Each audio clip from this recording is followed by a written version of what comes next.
Përshëndetje për gjithë, sapo patëm takimin koordinues për konstituimin e seancës, ku dakordduam që të procedojmë bazë të rregullorës së punës dhe në bazë të vendimeve të gjykatës kushtetuese. Insistojmë që seanca konstituive duhet të ndodhë me datën 6 dhe të përmbyllet procesi i konstituimit të kuvendit, në qëllim që Kosova të ketë institucione funksionale dhe ta kthejmë funksionalitetin institucional të shtetit tonë. Dhe me qëllim që të mos bëhet asnjë vonesë, ne synojmë që kuvendi të konstituohet në datën e caktimit dhe thirrjes së seancës. Aty u miratua dhe një lloj agjendet e cila do të prezantohet atit, edhe për formimin e komisioneve verifikuese të mandateve dhe zgjedhjen e kryetarit dhe nënkryetarëve.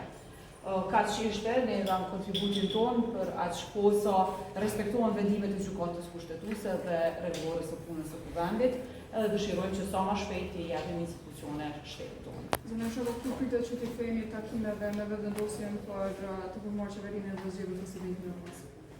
Në fakt nuk ka ndonjë ftesë tani me që janë përmbyllur edhe proceset për çka ne i kishim ndërprer dialogun tonë me vendosjen për sa i përket institucioneve. Sapo të kemi një takim edhe të kemi dialog edhe marrëveshje dhe t'u bëjmë nëse do të ketë marrëveshje të tilla. A keni preferenca për pozita, apo thjesht bazë atyre parimit, se do të jetë parimet e tjera? Në fakt, çdo partneritet në mes partive politike ndërtohet mbi bazën e parimeve bazë. Se secila parti ka garuar me një program dhe me disa parime bazë. Ne jemi parti që qartësisht jemi të orientuar ka perëndimi, kemi vlerat tona bazike të cilat dëshirojmë të imponojmë në çdo marrëveshje dhe në çdo krijim partneriteti. Ato janë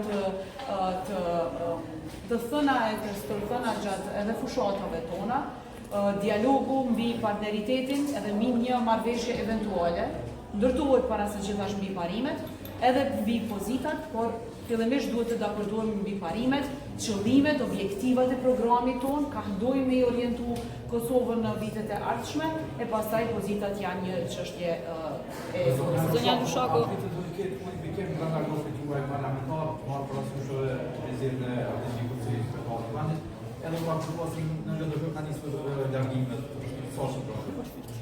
Në fakt, LDK-ja kishte kuvendin e jashtëzakonshëm dje, në të cilin me një rezultat e rikonfirmoi kryetarin Abdixhiku si për ta vazhduar mandatin e tij deri në fund. Dhe po ashtu kishte një deklaratë politike në të cilën u dhanë qëndrimet që angazhimi i LDK-s duhet të jetë edhe i deputetëve, duhet të jetë në prizmin e bërjes së institucioneve të shtetit tonë, themelimit institucioneve dhe dhënies së kontributit si parti politike për aq sa kemi fuqi politike. Ndërsa grupi parlamentar normalisht që do të jetë në harmoni me këtë deklaratë për shkak se kuvendi i Lidhjes Demokratike të Kosovës është organi më i lartë i cili bën orientimet strategjike edhe objektivat kryesore të partisë. Prandaj ne i ndërshkruajmë një vullneti të tillë të antarësisë që ishte mbi 320 delegatë të pranishëm të cilët miratuan. A ka nisur largimin nga LDK-ja? Jo, nuk jam në informacion të lidhur me largimin. Shkumbin Aliu, që është kryetari i degës së LDK-s në gadimet të Olët edhe antari i kryesisë në Lipjan, ka deklaruar që ka jap dorëheqje. Pas kuvendit, edhe a rrezikohet LDK-ja të ketë edhe dorëheqje të tjera, si e vlerësoni vendimin e tij? Jo, tani dorëheqje eventuale të ndonjë nëndege, kryetari nëndege mund të ketë, por kjo është krejt vendim individual i secilit, nuk kemi vërejtur asnjë fenomen që është i pranishëm tani në parti. Ju e dini që LDK-ja është partia më demokratike që ka një dialog të brendshëm dhe një ushtrim të demokracisë me votim të fshehtë. Është vetëm një parti në Kosovë. Ju e dini që brenda këtyre 4 viteve disa herë kemi thirrur kuvende për çështje për t'i përcaktuar këto dhe në mënyrën më demokratike me votim të fshehtë ju kemi nënshtruar votimit dhe jemi përcaktuar pastaj për votimin e shumicës. Ky është princip kryesor në demokraci ku pjesa tjetër pastaj pajtohet me vendimin e shumicës, siç ky është parim elementar në demokraci. Zonja Lushaku, në fushatën zgjedhore keni hi me Vjosën si kandidate për presidente. Nëse nga pala tjetër u kërkohet me ndru kandidatin, a jeni gati me votën?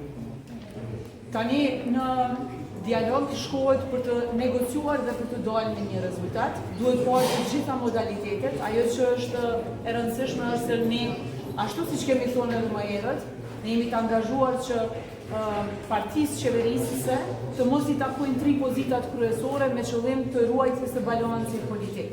Dhe kjo është tepër e rëndësishme në demokraci që të sigurohemi që partneriteti të jetë në baza të shëndosha, duke ruajtur edhe funksionalitetin demokratik të shtetit tonë, edhe interesin e secilës parti politike në relacion me atë që ka si peshë të përgjegjësisë dhe që ja kanë dhënë qytetarët. Kështu do të jetë angazhimi jonë, varet krejt prej marrëveshjes politike e cila del nga negociatat. Faleminderit.